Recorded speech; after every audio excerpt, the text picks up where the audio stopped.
Hi there, Leith Anderson again with Biv Wadden upstairs at the Indy Putting Lab at Correct to Compete in Zionsville, Indiana, and we've been talking a little bit about this program that we've invented to analyze and then provide training to help people really get better at putting. And that's been the whole idea, is that this is the easiest thing you can do if you want to shoot lower scores.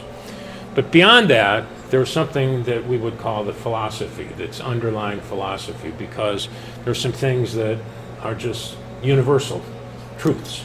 So why don't you describe a little bit of what that's about? Well, Leith, both of us have been studying the putting stroke mechanics of the great putters for decades, and putters like Luke Donald, Lauren Roberts, Brad Faxon, Jack Nicklaus, Ben Crenshaw, Tiger Woods. The guys who got famous for their putting. They were all famous for their putting, and to the untrained eye, it will look as though those putting strokes are very, very different.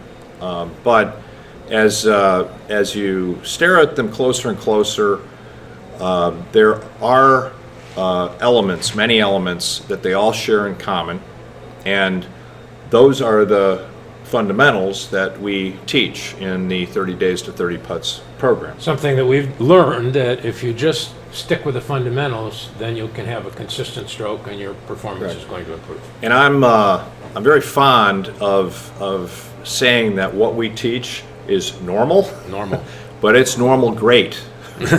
So these are all fundamentals that once they are explained to you, they're very easy to adopt. We're going to replace some of your bad movement with superior movement, and what you're going to find when you do that, in my experience over the last 10 years teaching, students get better right away. Well, you get better because consistent precision is really crucial. This is one of the things that not too many people understand, that you don't have much of an area to missing a putt. You've got 1 degree on a 10-foot putt, or you're going to miss it. Right. So let me talk a little bit about the Correct to Compete members are going to learn when they come join the 30 Days to 30 Putts program.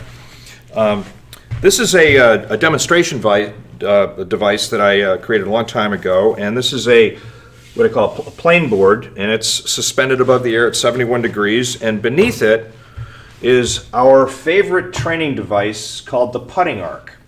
And you'll see that this yellow putting arc actually is formed in the shape of an arc, and this plane board is a plane, and so it's not arced at all. And many of you are familiar with the age-old controversy of, should the putter head come back, straight back or straight through, or should it be swinging on an arc? And this is an easy one for us to resolve for you, because the answer is that the putter head is going to be moving on an arc at the same time that the shaft is moving straight back and straight through on the inclined plane. So once a lot of people see that, this whole struggle with trying to keep, suppress face rotation and keeping the face going straight back and straight through, and manipulating the shaft in order to do that unwittingly, you can basically say, no, I'm not going to do that. And as I learn to move the shaft straight back and straight through on this plane board, that face rotation is just going to take care of itself for the most part. So if the goal, which we advocate, is to get that shaft moving straight back and straight through on the plane board, we've got to build a stroke that is going to best promote that. And the first element of that is developing a putting specific grip that is going to put the forearms right on the plane of the plane board, so you feel like those forearms are just set right there, and you're really just tracing a plane back and forth. But you want to have a putting grip that actually aligns the shaft to the forearms, and you'll be able to see here that the shaft and my forearms are perfectly aligned. In the program, we're going to show you how to to form that grip. Face rotation. Biggest mistake out there is people are trying to suppress their face rotation. They think if they're going to deliver that face square at impact, that the less face rotation, the better, and that's not necessarily the case. There can be, of course, too much face rotation, but there's actually an ideal amount, and our analytic devices that measure that will help you like practice and really see when your face rotations are in the right neighborhood and then when they're not. One of the other big errors that we see quite often, people are told to accelerate through the ball, and we see what amounts to like a pushing of the ball to the hole as they take a short backswing and they accelerate through. The great putters don't do that. The great putters actually have no acceleration at impact.